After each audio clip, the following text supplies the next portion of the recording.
இந்த ஓய்வு நாளின் இறுதி வேளையிலே ஒரு சிறு கூட்டமாக நாம் கூடி தேவனை துதிக்கவும் அவரை குறித்து பாடத்தக்கதாக ஒரு நல்ல தருணத்தை தேவன் நமக்கு கொடுத்ததுக்காக தேவனுக்கு நன்றி. எனக்கு இந்த அருமையான தருணத்தை கொடுத்த தானியனனுக்காக இந்த கூட்டத்தின் சார்பாகவும் நான் நன்றியை தெரிவித்துக் கொள்கிறேன். எல்லாருக்கும் நன்றா கேக்குதுன்னு நினைக்கிறேன். நல்லா கேக்குது. என்னுடைய தலைப்பு என்னவென்று சொன்னால், நீங்கள் கொடுப்பதற்கு தயாரா? இந்த அருமையான பாட்டை பாடிய சகோதரி குடும்பத்தாருக்கு நான் நன்றி தெரிவித்துக் கொள்கிறேன். தானம் செய்ய இயேசு அங்கே நம்மளை கேட்கிற ஒரு அருமையான பாடல். ஜெபம் செய்த சகோதரிக்காகவும் நன்றி. இயேசுவானவர் இந்த உலகத்துல இருந்தபோது அருமையான ஊழியங்களை அவர் செய்து வந்தார். பல இடங்களுக்கு அவர் சென்று ஊழியத்தை செய்ததை நாம் வேதாகமத்திலே நன்கு அறிகிறோம். அவர் அப்படியாக சென்று அந்த ஊழியங்களை செய்யும் போது யூதா தேசத்துக்கு அடிக்கடி அவர் சென்றவராக காணப்படுகிறார். இந்த யூதா தேசம் என்ன என்று சொன்னால், அநேக யூதர்கள் இருக்கக்கூடிய அந்த ஒரு இடமாக காணப்பட்டது. அங்கே யூதர்கள் அனைவரும் இயேசுவானவரை எவ்வாறாக அவரை பிடிக்க வேண்டும், குற்றம் நாம் கண்டுபிடிக்க வேண்டும் என்று சொல்லி வலை வீசி கொண்டு இருக்கும் அந்த சூழ்நிலையிலே கிறிஸ்துவானவர் அடிக்கடி இந்த யூதா பட்டணத்துக்கு சென்றவராக காணப்படுகிறோம். இயேசுவை கல்லெறிந்து கொள்ள வேண்டும் என்று சொல்லி அநேகர் அங்கே ஏற்பாடுகளை செய்து கொண்டிருந்த சூழ்நிலையிலே இயேசுவானவர் மீண்டுமாக அந்த யூதயா நகரத்துக்கு சென்றார். இப்பொழுதும் பார்க்கும்போது இந்த யூதர்களிலே 267 பில்லியனியர் இந்த உலகத்துல இருக்கிறார்கள். மிக பெரிய பணக்காரர்கள் அங்கே இந்த உலகத்திலே வாழ்ந்து கொண்டிருக்கிறார்கள். இந்த அருமையான சம்பவம் மத்தேயு, மார்க், லூக் எழுதின சுவிசேஷத்திலே கூறப்படுகிறது. இந்த யூதேயாவில் ஒரு மனுஷன் அங்கே இருந்தான். அவன் யார் என்று சொன்னால், யூதர்களுக்கு தலைவனாக இருந்தவன். அவன் ஒரு பெரிய ஒரு பங்கை பெற்ற மகனாக அந்த ஊரிலே சுற்றி திரிந்த ஒரு மகன். அவன் என்ன செய்கிறான்? அவன் ஒரு பெரிய பணக்காரனாக காணப்படுகிறான். இந்த காலத்திலே சொல்லப்படும் பில்லியனியர், பெரிய வசதி வாய்ப்பை பெற்ற ஒரு மனிதனாக அங்கே காணப்பட்டான். மட்டுமல்ல, அவன் உத்தமனும் ஒரு நல்ல ஒரு மனுஷனாக இந்த உலகத்திலே வாழ்ந்தான் என்று நமக்கு இங்க கூறப்படுகிறது. என்ன என்று சொன்னால், இயேசு அவனிடத்துல கேட்டபோது, நீ 10 கற்பனைகளை படித்துக் கொண்டிருக்கிறாயா அப்படின்னு கேட்டபோது அவன் சொன்ன வார்த்தை, நான் சிறு வயது முதல் நான் 10 கற்பனைகளை நான் கை கொண்டு வருகிறேன். இயேசு அவனை பார்த்து, நீ எல்லா காரியங்களையும் நன்றாக செய்து வருகிறாயா என்று கேட்டபோது, நான் அனைத்து காரியங்களையும் செம்மையான முறையிலே செய்து வருகிறேன் என்று அங்கே கூறுகிறான். இந்த மனுஷன் என்ன செய்யறான்? இயேசுவின் இடத்துல அவன் குற்றம் கண்டுபிடிக்க வேண்டும் என்று வரவில்லை. அவன் எப்படியாவது, எனக்கு இவ்வளவு செல்வங்கள் இருக்கிறது, நான் சிறு வயது முதல் நன்றாக ஒரு நல்ல பிள்ளையாக இந்த உலகத்துல வாழ்ந்து வருகிறேன், நான் பரலோகத்திற்கு போவனா என்று சொல்ல ஒரு சந்தேகம் அவனுக்கு ஏற்படுகிறது. அந்த சிறு சந்தேகமானது எப்படியாவது இந்த ஒரு நல்ல மனுஷன், இயேசு ஒரு நல்ல மனுஷனாக இந்த உலகத்துல இருந்தார்.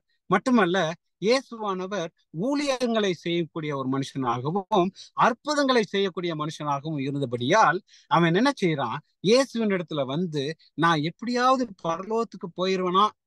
அவனுக்கு ஒரு கேள்விக்குறி அங்கே காணப்பட்டது. நான் எப்படியாவது பரலோகத்துக்கு போய் விடுவேனா? நான் எல்லா காரியங்களையும் நன்றாக செய்து வருகிறேனே கர்த்தாவே, நான் எப்படியாவது பரலோகத்துக்கு போய் விடுவேனா என்று கேட்டபோது, இயேசு அங்கே மார்க் எழுதின புத்தகத்திலே 10வது அதிகாரம், இப்போது நம்ம சகோதரி வாசித்தது போல மார்க் 10வது அதிகாரம் 21வது வசனத்தை நீங்க நன்றாக வாசிப்பீர்கள் என்று சொன்னால், இயேசு அவனை பார்த்து, இந்த மனுஷன் என்ன சொல்றான்?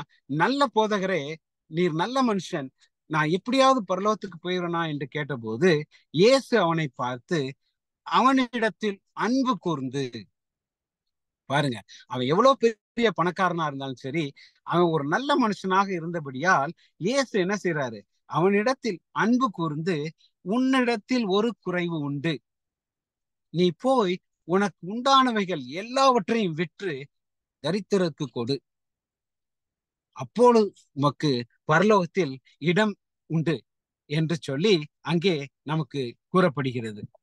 தேவனுடைய பிள்ளைகளே, நம்மளுக்கு பரலோகத்தில் இடம் வேண்டும் என்று சொன்னா நம்ம இடத்திலையும் ஒரு குறைவு உண்டு. தேவன் உங்களையும் என்னையும் பார்த்து என்ன சொல்கிறார், நீ கொடுப்பதற்கு மனதாய் இருக்கிறாயா, நீ கொடுப்பதற்கு மனதுள்ளவனாக காணப்படுகிறாயா, நீ கொடுப்பதற்கு தயாராக இருக்கின்றாயா, நீ கொடுத்தே ஆக வேண்டும் என்று சொல்லி நமக்கு ஒவ்வொருவருக்கும் இந்த ஒரு பாடத்தை நமக்கு தேவன் கொடுக்கிறார். உன் பொருட்களை மட்டுமல்ல, உன் அறிவை மட்டுமல்ல, உன் வசதிகளை மட்டுமல்ல, உன்னுடைய வாய்ப்புகளை மட்டுமல்ல, உன்னுடைய உழைப்பையும் மற்றவர்களுக்கு கொடுக்க வேண்டும் என்று தேவன் உங்களையும் என்னையும் பார்த்து கூறுகிறார். தேவன் உங்களை என்னையும் பார்த்து நீ எதை கொடுக்க போகிறாய் என்று கேட்கிறார். கொடுப்பதற்கு நீ தயாராக இருக்கிறாயா? Are you willing to give away? Are you willing to give away? கொடுப்பதற்கு நீ தயாராக இருக்கிறாயா? எதை கொடுக்க வேண்டும்? தேவன் எதை நம்மிடத்திலிருந்து கேட்கிறார் என்று சொன்னால், மனம் அழுத்தலை நம்மிடத்திலிருந்து கேட்கிறார். மனம் அழுத்தல், ஸ்ட்ரெஸ் எனப்படும் அந்த கஷ்டத்தை நாம் தேவனிடத்துல விட்டுவிட வேண்டும். நம்பிக்கையற்ற தன்மையை தேவனிடத்துல கொடுத்து விட வேண்டும். பலவீனத்தை தேவனிடத்துல கொடுத்து விட வேண்டும். மோசமான உணர்வை தேவனிடத்துல கொடுத்து விட வேண்டும். கஷ்டத்தையும் துன்பத்தையும் துக்கத்தையும் தேவனிடத்துல கொடுத்து விட வேண்டும். இன்னும் கடைசியாக கசப்பான காரியத்தை தேவனிடத்துல நாம் கொடுத்து விட வேண்டும். கசப்பான காரியத்தை தேவனிடத்துல கொடுத்து விட வேண்டும். R you willing to give away bitterness? தேவன் நம்மை ஒவ்வொரு காரியத்திலும் அதை கொடுத்து விட வேண்டும் என்று சொல்லுகிறார். எனக்கு பிரியமான தேவ ஜனமே, சங்கீத புஸ்தகத்திலே 119வது அதிகாரம் 143வது வசனம். சங்கீதம் எடுத்தவர்கள் வாசிக்கலாம். சங்கீதம் 119 143வது வசனம்.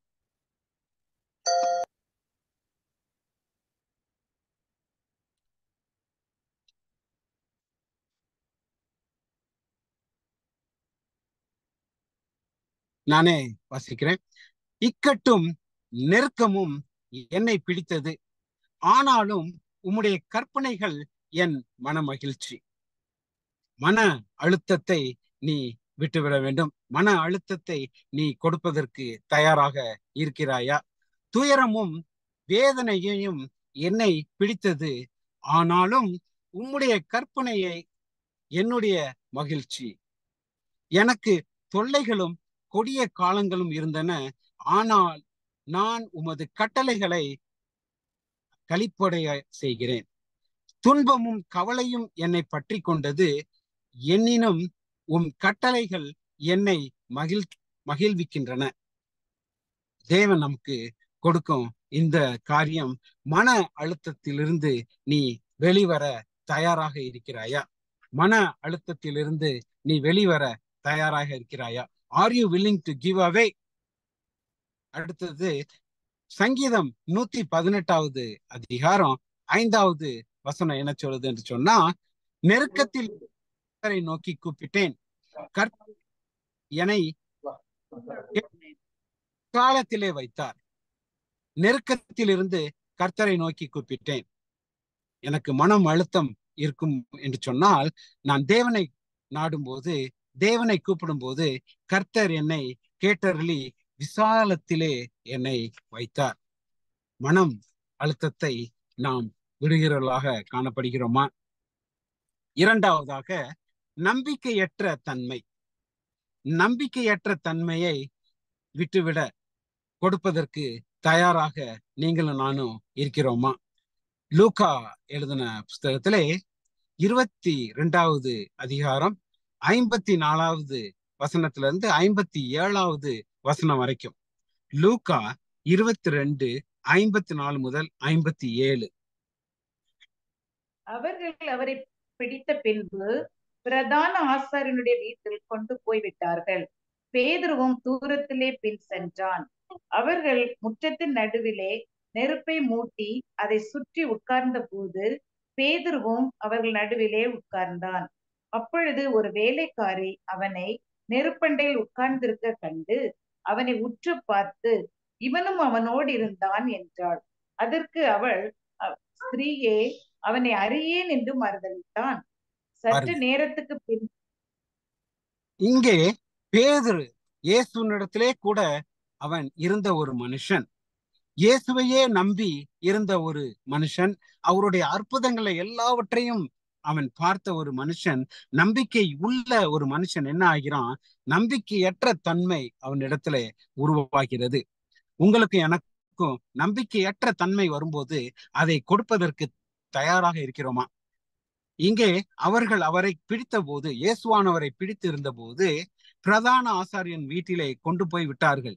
பேதுரும் தூரத்துல இருந்த என்ன செய்யலாம், பின்பற்றி வரும்போது அவன் அங்கே அந்த மக்கள் நடுவில் இருந்த போது, அப்பொழுது ஒரு வேலைக்காரி, இவனும் அவனிடத்துல இயேசுவின் இடத்துல இருந்த மனுஷன் என்று சொன்னும் போது பேதுரு மறுதலித்தான் என்று இங்கே கூறப்படுகிறது.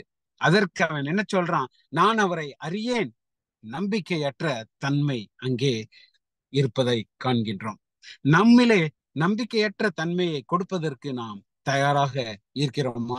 தேவனுடைய பிள்ளைகளே, நாம் எப்பேற்பட்ட ஒரு வாழ்க்கையை வாழ்ந்து கொண்டு இருக்கிறோம்? நம்பிக்கையற்ற ஒரு வாழ்க்கையா இல்ல நம்பிக்கை உள்ள வாழ்க்கையா என்று நாம் தீர்மானிப்போம். மூன்றாவது காரியமாக, உன்னுடைய பலவீனத்தை நீ கொடுப்பதற்கு தயாராக இருக்கிறாயா? உன்னுடைய பலவீனத்தை கொடுப்பதற்கு தயாராக இருக்கிறாயா? Are you willing to give away weakness? உன்னுடைய பலவீனத்தை நீ கொடுப்பதற்கு தயாராக இருக்கிறாயா? யாத்ராகம புஸ்தகத்துல எடுப்போம் என்று சொன்னால் 4வது அதிகாரம் 10வது வசனத்துல இருந்து 12வது வசனம் வரைக்கும். அப்பொழுது மோசே கர்த்தரை நோக்கி என்ன சொல்றாரு? மோசே ஆனவர் கர்த்தரை நோக்கி சொன்ன வார்த்தை இங்கே மிக அழகாக கூறப்படுகிறது. தேவன் மோசையை அழைத்து, நீ என்னுடைய ஜனத்தை மீட்டு கொண்டு வர வேண்டும் என்று சொன்ன மாத்திரத்திலே, தேவனே, நான் பலவீனமானவன், எனக்கு பலன் கம்மியாக இந்த உலகத்திலே காணப்படுகிறது, என்னுடைய வார்த்தை ஒரு நல்ல வார்த்தையாக என்னால் உச்சரிக்க முடியவில்லை, என்னுடைய வார்த்தையிலே நான் தடுமாற்றம் அடைகிறானாக இருக்கிறேன், என்னுடைய பலவீனத்தை நீர் அறிவீர், நான் எவ்வாறாக இந்த காரியத்தை செய்வேன் என்று மிக அழகாக அங்கே கூறுகிறார். யாத்ராகம புஸ்தகம் 4வது அதிகாரம் 10வது வசனம். அப்பொழுது மோசே கர்த்தரை நோக்கி, ஆண்டவரே, இதற்கு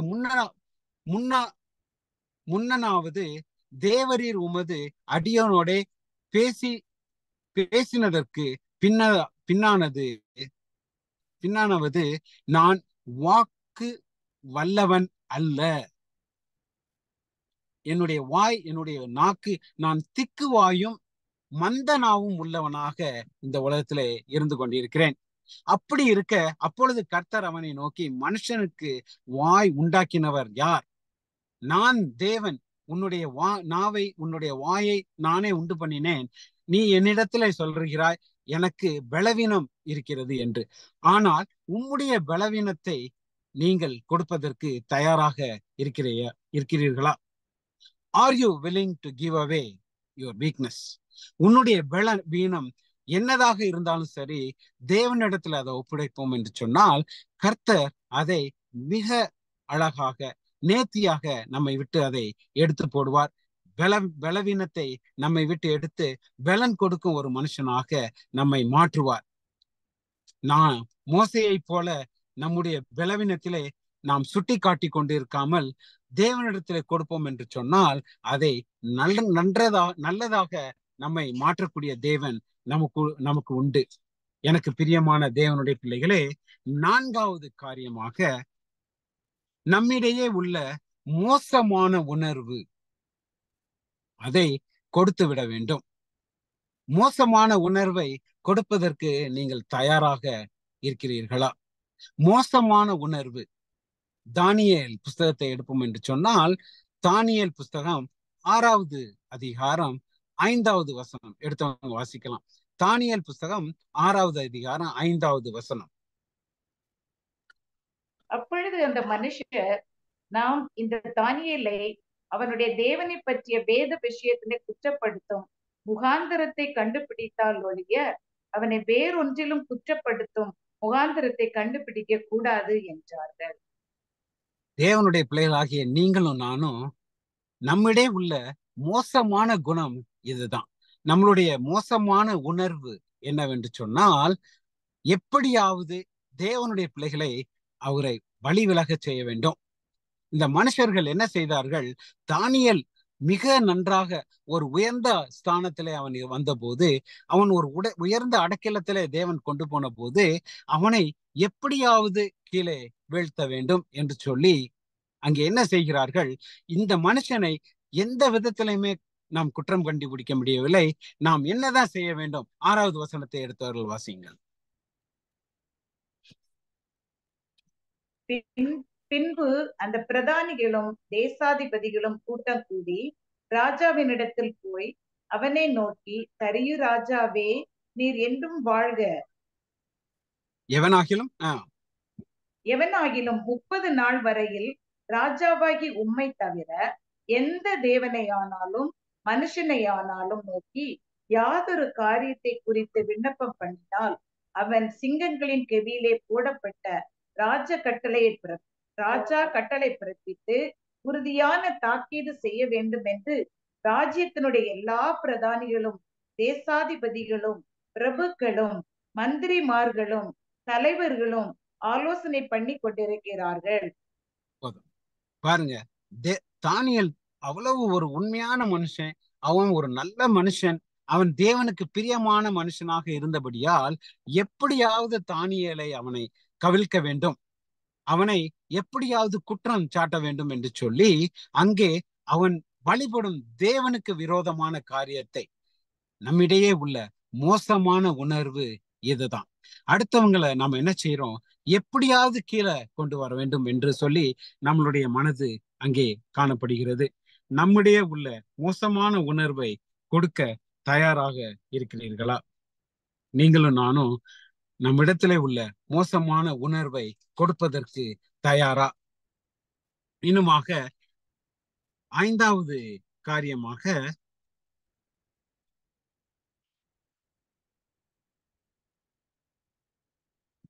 நான் கஷ்டத்தையும் துன்பத்தையும் துக்கத்தையும் கசப்பையும் விட்டுவிடும் மக்களாக காணப்படுகிறோமா? நாம் கஷ்டத்தையும் துன்பத்தையும் துக்கத்தையும் கசப்பையும் கொடுப்பதற்கு நாம் தயாராக இருக்கிறோமா? நீங்க யோபுனுடைய வாழ்க்கையை எடுப்போம் என்று சொன்னால், யோபு ஒரு பெரிய உயர்ந்த ஒரு மனுஷனாக காணப்பட்டான்.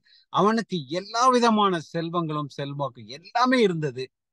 ஆனாலும் தேவன் அங்கே ஒரு சோதனை உண்டு பண்ண ஒரு வாய்ப்பினை சாத்தானானவனுக்கு கொடுக்கும் தன்மையை நாம் பார்க்கிறோம். யோபு 7வது அதிகாரம் 5வது வசனத்தை எடுத்து வாசிப்போம் என்று சொன்னா, என் மாம்சம் பூச்சிகளினாலும் அடைப்பட்டின புழுதியினாலும் மூடப்பட்டிருக்கிறது, என் தோல் வெடித்து அருவருப்பாயிற்று. பாருங்க, தேவனுடைய மனுஷன் எவ்வளவு உத்தமனும் சன்மார்க்கனுமான இந்த யோபு என்ன செய்கிறான்? தன்னுடைய ஆஸ்தியை இழந்து, தன்னுடைய எல்லா சொத்து எல்லா காரியங்களையும் இழந்து, தன்னுடைய பிள்ளைகளை 10 குமாரத்திகளையும் இழந்து அவன் என்ன செய்கிறான்? மிகுந்த கஷ்டமான ஒரு சூழ்நிலையிலே அங்கே காணப்படுகிறான். இந்த மனுஷன் கஷ்டத்தையும் துன்பத்தையும் துக்கத்தையும் அங்கே கசப்பையும் அங்கே உணர்ந்தவனாக அங்கே காணப்படுகிறான். யோபு 7வது அதிகாரம் 11வது வசனத்தை எடுத்தால் வாசிங்கள். யோபு 7:11. நான் என் வாயை அடைக்காமல் என் ஆவியின் வேதனையில் நான் பேசி என் ஆத்துமத்தின் கசப்பினால் அங்கலாய்ப்பேன். என் ஆத்துமத்தின் கசப்பினால் அங்கலாய்ப்பேன். அப்ப எவ்வளவு கஷ்டம் அந்த யோபுக்கு வந்திருந்தா இப்பேற்பட்ட ஒரு வார்த்தையை அவன் சொல்லக்கூடிய ஒரு மனுஷனாக காணப்படுகிறான். தேவனுக்கு பிரியமான பிள்ளைகளே, நமக்கு எவ்வளவு கஷ்டம், துன்பம், துக்கம், கசப்பையும் நாம் கொடுத்து விட வாஞ்சியாக இருக்கிறோமா? எனக்கு பிரியமான தேவனுடைய பிள்ளைகளே, யோபு அவ்வளவு கஷ்டத்தையும் அவ்வளவு துன்பத்தையும் அவனுடைய தோல் வெடித்து அவன் ரொம்ப கஷ்டமான ஒரு சூழ்நிலை இருந்த போதிலும் அவன் என்ன செய்கிறான்? அவன் ஒரு கசப்பு அங்கே காணப்பட்டாலும் யோபு தேவனை விட்டு ஒருபோதும் விலகுவதே இல்லை என்று நமக்கு வேதாகமம் திட்டவட்டமாக நமக்கு தெரிவிக்கிறது. யாத்ராகம புஸ்தகம் 1வது அதிகாரம் 5வது வசனம்.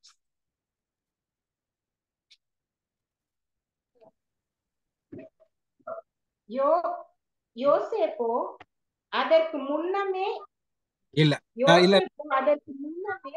எகிப்தில் போயிருந்தான்.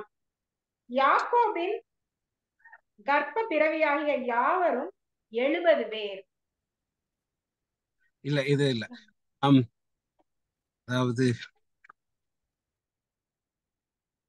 இங்கே மாறாவின் தண்ணீர் கசப்பில் இருந்து மாறப்பட்ட ஒரு வசனம் 23, 24, 25 வசனத்தை வாசிப்போம் என்று சொன்னால், அவர்கள் மாறாவிலே வந்தபோது மாறாவின் தண்ணீர் கசப்பா இருந்ததினால் அதை குடிக்க அவர்களுக்கு கூடாதிருந்தது.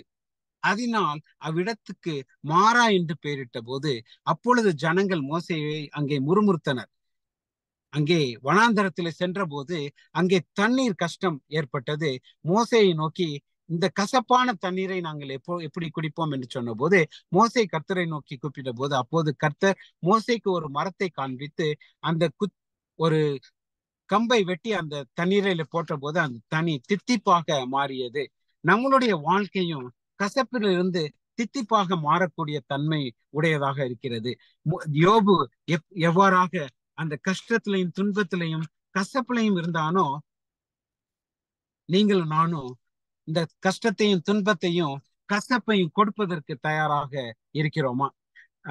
கொலோசியர் புஸ்தகத்திலே 3வது அதிகாரம் 8வது வசனம். கொலேசியர் புஸ்தகம் 3வது அதிகாரம் 8வது வசனம். இப்பொழுதோ கோபமும் மூர்க்கமும் பொறாமையும் உங்கள் வாயில் பிறக்கலாகாத தூஷணமும் வம்பும் வார்த்தைகளும் ஆகிய இவைகள் எல்லாம் விட்டு விடுங்கள். தேவன் என்ன சொல்றார்? இந்த கஷ்டம், துன்பம், துக்கம், கசப்பு எல்லா காரியத்தையும் நாம் விட்டுவிட வேண்டும். அப்பொழுது எபேசியர் புஸ்தகத்துல 4வது அதிகாரம் 31வது வசனம். எபேசியர் 4:31.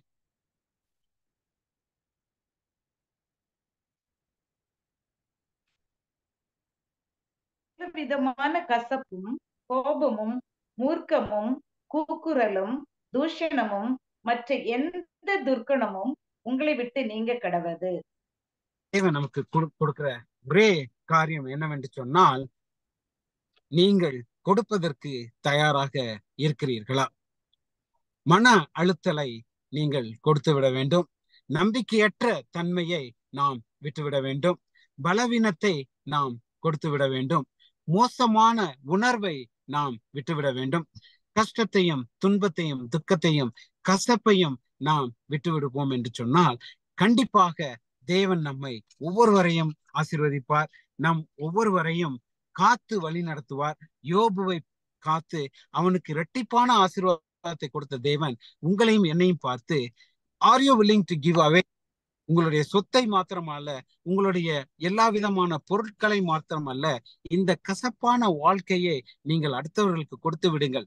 நீங்கள் அதை விட்டு விடுங்கள், தேவன் இடத்துல விட்டு விடுங்கள் என்று சொல்லி இந்த காரியத்தை நாம் கொடுப்பதற்கு தயாராக இருக்கிறோமா என்று சொல்லி தேவன் நம்ம ஒவ்வொருவரையும் கேட்கிறார். தேவன் உங்களையும் என்னையும் பார்த்து, நீ கொடுப்பதற்கு மனதா இருக்கிறாயா? கண்டிப்பாக தேவன் நாம் இந்த காரியங்கள் எல்லாத்தையும் நாம் கொடுத்து விட்டோம் என்று சொன்னால் தேவன் நம்மை உயர்த்தி அந்த பரம காணானிலே சேர்ப்பதற்கு உங்களையும் என்னையும் ஆசீர்வதிப்பாராக. அப்படிப்பட்ட ஆசீர்வாதம் நமக்கு கொடுப்பதற்கு தேவன் காத்திருக்கிறார்.